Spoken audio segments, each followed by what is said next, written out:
Hello, ladies and gentlemen. Let's take a look at vampire short story, or possible vampire short story number 2. It's called The True Story of a Vampire.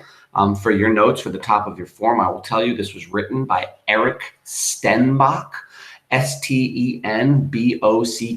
Erich Steinbock, and it was written in 1894. All right, so let's go. The True Story of a Vampire. Now, I will tell you now, this is a short story. I'm going to read the first 2 pages. You only have to read the second 2 pages. It's only a 4-page story, so it should be like that. I really like this story, but again, you don't have to like anything that I'm reading or teaching to you.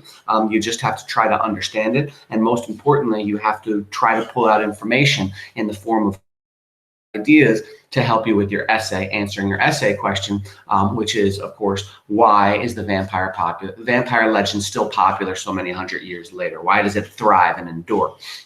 And hopefully you'll find some great quotes in here to explain it. I mean, if one of the reasons why you think the vampire legend is so popular is because, you know, the stories themselves are exciting and fun, well, then you just have to find a couple of examples of them, you know, this story being exciting and fun, and then you link it in. Listen to how I say this. One of the main reasons why vampire legend is still so popular is because the stories are exciting and fun to read. They take you on a wild ride. Well, a great short story which features a wild ride or exciting instances based upon the vampire legend would be The True Story of a Vampire, written by Erich Steinbock in 1894.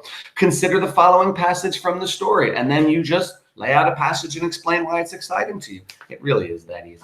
So let's go. The True Story of a Vampire. Vampire stories are generally located in Styria. Mine is also. Styria is by no means the romantic kind of place described by those who have certainly never been there.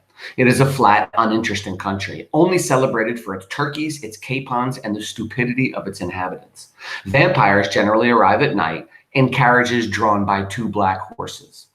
By the way, that's how Dracula starts off, if you recall, right?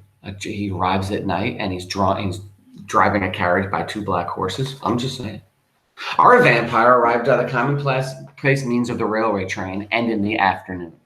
You must think I'm joking, or perhaps by the word vampire, I mean a financial vampire. Now, what would a financial vampire be? That would be somebody who sucks the money away from somebody, right? A gold digger is a financial vampire.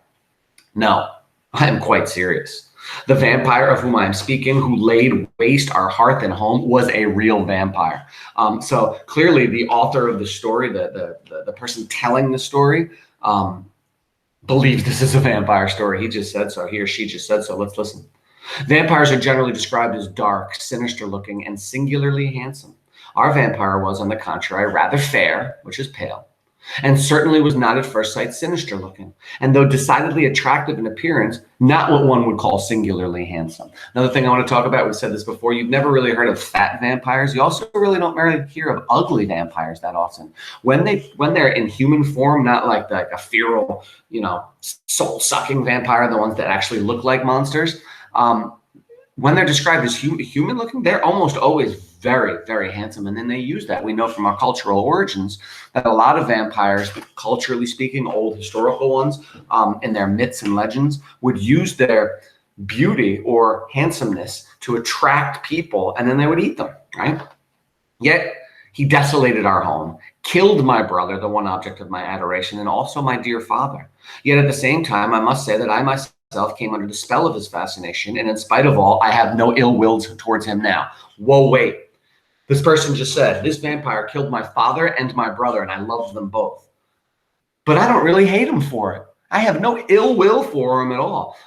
That's definitely, not definitely, but that could possibly be the vampire using, you know, telepathy or using their mind to make you think a certain way. I'm going to stop this now for a minute. We're going to pick it up from there in a second. I just need to stop my computer. I'll explain in a moment.